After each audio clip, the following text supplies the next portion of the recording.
Greetings viewers, my name is Skhumbuzo and welcome to our podcast of topical issues where we dissect various local and international current affairs. Today I'll be joined by Prof. Geoffrey Harris, who edited a very interesting book that talks about violent conflict within the African continent. The book titled The ELGAR Companion to War, Conflict and Peacebuilding in Africa was co-authored by many scholars who shared their insight on case-to-case various conflicts that still persist in the African continent. Well, Prof, how are you, sir? Good, thank you. Yeah, so let's get down into it. First, I would like to know, how did you construct the title of your book? Is it something that it came at the beginning, or you maybe wrote it at the end after you finished comparing it? No, I was given the title, and somewhat to my surprise, I received a letter from ELGAR, who are major publishers in the UK, saying, "We want you to edit a book, and here is the title." Okay, so let's get into the content that you put there. Starting with part one, I noticed that you talk about three types of violence that are caused by bad governments. So can you please unpack that for us, because it seemed like in the remaining chapters of your book, you kept on returning to these three types of violence that you define at the beginning. Yes, and so that's a bit of theory, but it's important theory that we understand, and as you say, it comes out of the book in many later chapters. So the first type of violence is direct violence, and what sometimes we call physical violence, and that's what we normally think of. Someone hitting someone else, or possibly verbally abusing someone else, or perhaps using economic oppression of someone. So that's war is, as I said, is the obvious example. So that's direct violence. But there are other forms of violence which are very important, and in fact result in far more casualties than direct violence. And the second type is called structural violence. And so those that can be defined as programs and policies which a government utilises, which are not meant to kill people directly, but they do. Now, for example, if you can immunise a population against some disease and you choose not to do it, that's going to lead to a lot of deaths. If you don't provide clean water supply, that's going to lead to a lot of deaths. And if you look at structural violence, it results in far more casualties year after year after year than does the direct violence through civil wars and things like that. And then there's also a third type of violence, which is a different type of animal, and that's called cultural violence. Now, actually, it's not much to do with culture, but it's sort of the justifications and excuses that people use. So we can think about this in terms of people use to justify structural violence or direct violence. So let's go back to apartheid for a moment. There was a fair bit of direct violence, direct oppression, physical violence, and so on. But there was far more damage done to black people by the apartheid regime through its programs and policies. And it also had a justification. It said, we believe that blacks and whites were never meant to live together. They were meant to live apart. And some of that had a theological basis. People thought it did. And so those three types are quite important. The direct violence, the structural violence, which is in fact far more deadly, slower but more deadly, quieter but more deadly, and then the justification that people have for promoting the other two forms. Yeah. So now I want us to profile some few countries that you spoke about as a tip of an iceberg, so that our viewers can look forward to what they can expect if they buy the book. So starting with picking some of these few countries, I would like us to look at the Central African Republic, South Sudan, and also Burundi, what happened there. So Resuming with the Central African Republic, I think in part two, we now went on to profile these countries. So in 2012, we saw an insurgency of a religious violence between the Seleka Muslim group and anti-Balaka Christian group. So can you please unpack for us what was the underlying causes of this religious violence in the Central African Republic? Yeah, I'm not an expert on the CAR, but I do know a bit about other countries in the Sahel region, like Burkina Faso and Mali, and I think similar sort of argument also applies to northern Nigeria. So I'll talk in general terms about what I see the main causes there. So I think whilst at one level it looks like a religious conflict, it seems, leaving aside the fundamentalists, and there are fundamentalists on both sides, both Christian and Muslim, we think we've got the only right way, and everyone else is either totally misguided or infidel and so on. I mean, there are some people who think that, but most people don't. Most people, I think, you might want to live a secure and peaceful life, you might say. But I think the big issue from wars, and it's not only in that region but throughout Africa, is economic inequality. And it's not poverty. If people are all poor together, that's okay. But if one group sees another group getting ahead, or feels that the government is favouring that group over themselves, that's a cause for resistance and perhaps an attempt to overthrow the government and so on, or to secede, to break away from the main country. And so I think inequality is really a fundamental determinant of what's going on. The religious aspect, it's almost like we've got to belong to a team. We've got to wear a particular soccer club, black and white stripes or green and red or whatever it might be, and that distinguishes us. But it's not fundamentally a matter of religion. It's fundamentally a matter of inequality. And if the inequality wasn't there or could be reduced, I think the potential for violence between groups would fall away. Okay. I think it's raises a clear picture, because as you're explaining this, I also noted that in the South Sudan, there was also another violence that was ethnic violence between the Dinka and the Noah group. And also on the book, I've noted that it started as a political competition where people in government that belong to a particular ethnic group will start taking the state resources and channeling it into their own particular group. For example, the Dinka group in the South Sudan. And it ended up the minority group fighting to also benefit from the state resources, fighting the other ethnic group, which encapsulates what you're also speaking about when you speak about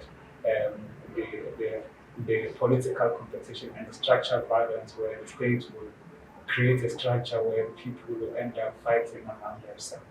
So now moving into what you've also talked about, which is the traditional African peace-building approaches to resolve the issue of violent conflict in Africa. For example, in South Africa, we have what you call Indizo Conference. In Botswana, they have what you call Kota, and in Rwanda, they have what we call Gatata, which they particularly use after the 1994 genocide between the Hutus and the Tutsis. So my question is, why are we still having this violent conflicts in our soil when we have this or our own traditional peace-building method that we can use to resolve these violent conflicts in Africa? Mm-hmm. Yeah, and a colleague of mine, Chris Kiala in ICON Centre, specialises on these traditional mechanisms, and you mentioned a number of them. And there are more. I mean, one found Talk in Sierra Leone and for example, and Baraza in DR Congo and other parts of Central Africa. And for many types of conflicts, they're very powerful. Just to give you one that Chris did quite a lot of, well, he wrote his doctoral thesis on it was to do with child soldiers. And in many cases, either the war ended, or the child soldier ran away from being a child soldier. And then how could they come back into the community with all these crimes on their record, you might say? So many of them engaged in horrible activities. And so the Baraza conflict resolution mechanism was used, and it involves everyone who's affected. It's not like a court of law where the state takes over and prosecutes an individual, but it's everyone getting around and talking. And Africans have always been very, very good at that, talking until they've reached a resolution that satisfies everybody. And whereas Western ones tend to be that legal way, we tend to want to prove things in a legal sense and make a formal decision. So I think Chris has a chapter in the book, and there's also another one I'll talk about from based in Burundi, which promotes the use of these traditional mechanisms. Let's go back to those when we're trying to sort out issues. Let's not go the legal route. So the one in Burundi is a very interesting one. Burundi's had massive numbers of civil wars, and lots of people have been displaced, and many have become refugees. And so, and they may have been refugees in another country for say 10 or 20 years. And then some of them say, well, we want to come back. So they come back to their farm, and someone else is living in it. Someone else has taken over. And so you've got what looks like a classic standoff. The original owners, often with papers in hand, proving that they're the owners, saying, well, we want our land back. And the new occupiers say, well, we've come and we've worked this land, we've improved it, we've built fences for the last 20 years. And what to do? Well, it was a very slow process going through the courts, because courts take a lot of time and a lot of money, and leaving at least one party dissatisfied, because what you say is, right, well, you've got the land, we've decided, the court made a decision, often based on ownership papers and things like that. Theodore Mdunge is the author of this chapter, explained how, rather than go through a court, they got the two parties together and said, you've got a problem, yeah, let's talk about it. Not with the idea of him making a decision on their behalf, but saying, let's talk about it and see if we can come up with a solution. And he said it was just amazing that when you put the parties together, they began to feel empathy for each other. And they began to look for ways of dealing with the issue. And it wasn't just a matter of one person gets it and the other person is thrown out. They came up with quite imaginative ways, sometimes sharing, sometimes bringing other land into involvement, into the picture and so on. And it was, I think, a remarkable example of this much more traditional way of dealing with conflicts. Okay.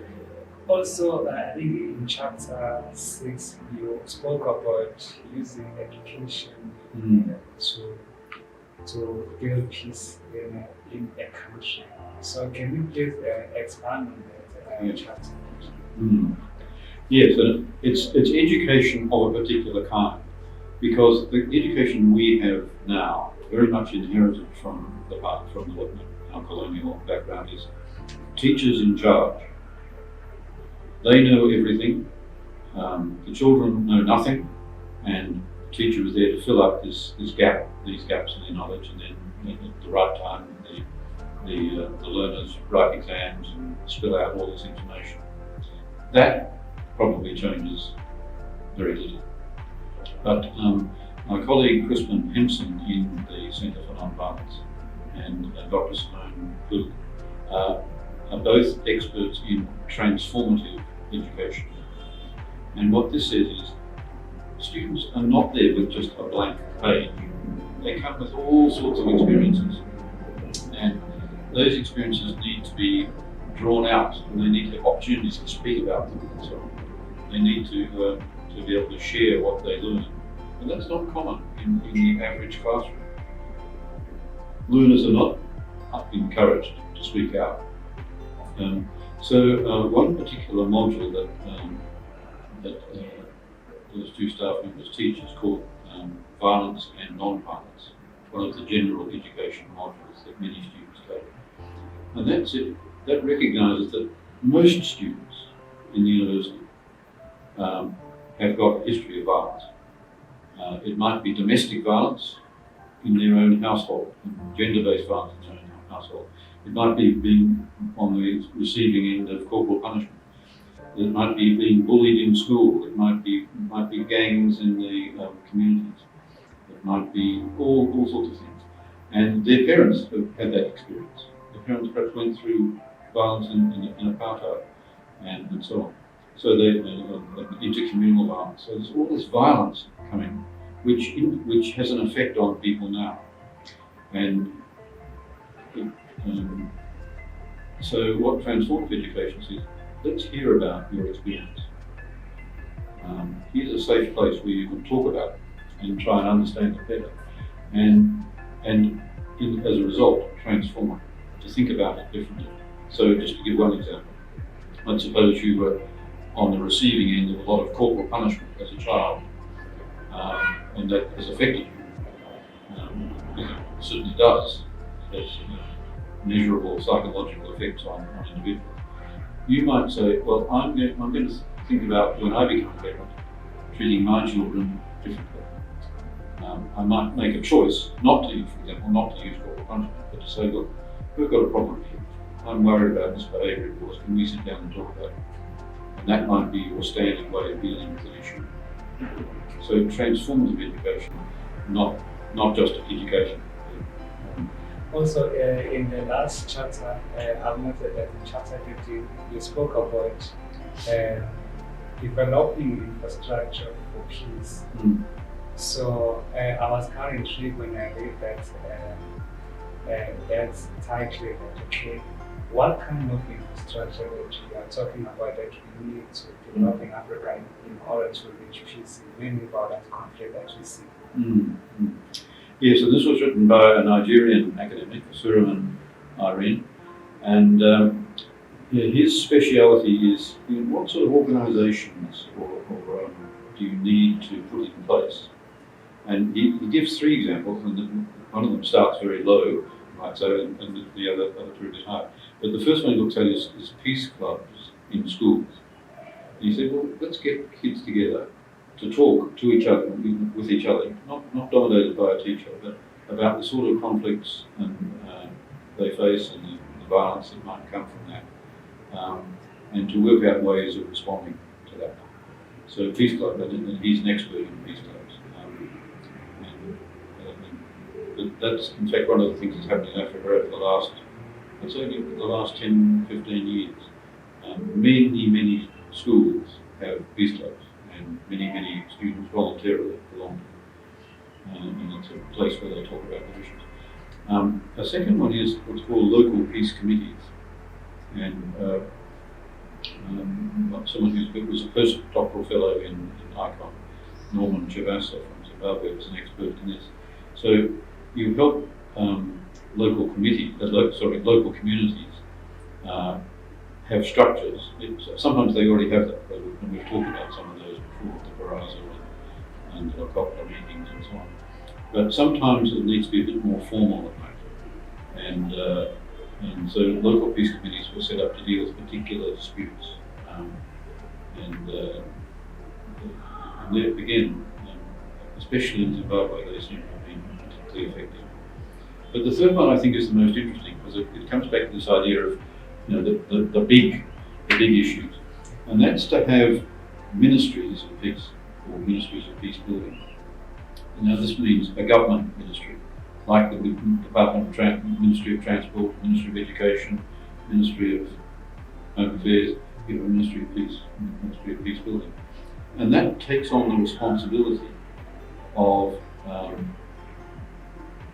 looking at the peace angle on any issue. So it might, in fact, encourage educating people, that sort of education we talk about, transformative education in schools. It might work with the Department of Education on that. It might train people, many hundreds, maybe even thousands of people, in the skills of conflict resolution. So when we have an argument, we don't resort to violence quickly. It might build relationships with the neighbours, the neighbouring countries.